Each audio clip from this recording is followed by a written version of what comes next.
This conflict has once again highlighted the symbiotic relationship between conventional and nuclear deterrence in South Asia. Post 1971, after losing almost half of its territory, when Pakistan started its nuclear journey and developed its nuclear weapon capability, it presented the rationale that due to India's conventional superiority, Pakistan cannot compete India in the conventional domain, and for its survival, it has to establish a nuclear deterrence.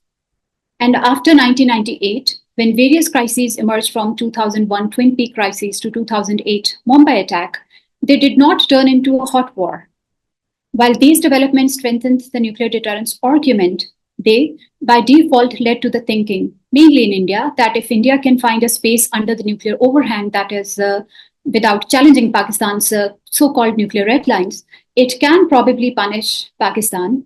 This thinking led to the development of strategies like Cold War, a proactive strategy, etc. We saw the first manifestation of this thinking in 2016 post-Uri, when India claimed that it had carried out surgical strikes, which Pakistan denied and dubbed as a phantom. Balakot 2019 was different. It went a notch up when India carried out aerial strikes inside Pakistan. Pakistan responded, and that resulted in downing of Indian aircraft and arrest of an Indian pilot. Pakistan's decision to return the captured pilot served as an immediate and timely off-ramp, and both sides stepped back. Pulwama Balakot initiated the debate where India held that it has managed to punish Pakistan below its nuclear red lines, whereas Pakistan was of the view that India tried to find a space for damage, which was denied because of Pakistan's robust conventional response. So Pakistan basically assumes that it re-established conventional deterrence in presence of overarching nuclear deterrence. So basically, both sides went ahead with their own version of the events. Fast forward 2025, an attack in Pahalgam that resulted in the death of 26 tourists.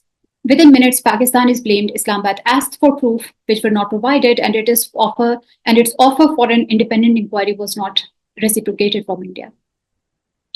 So when we analyze the question of whether Pakistan's coercive objective, deterrence, or compellence were achieved, I think it goes by saying that Pakistan does not have any coercive objectives per se.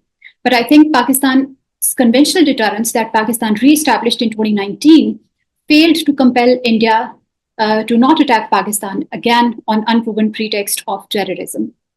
This turned out to be a bigger and broader, a multi-domain conflict that employed air power, various types of missiles, including cruise missiles, UAVs, cyber attacks, and information warfare. We can say that Pakistan's conventional deterrence was re-established in parts during the conflict to some extent, especially after Pakistan reportedly downed 5 fighter jets, including some Rafales, during the first aerial skirmish. But it was largely nuclear deterrence and the US reluctant but effective interventions. Reluctant in the beginning, but largely effective intervention at the end that did the job, and in bringing the hostilities to an end and brought a ceasefire in effect.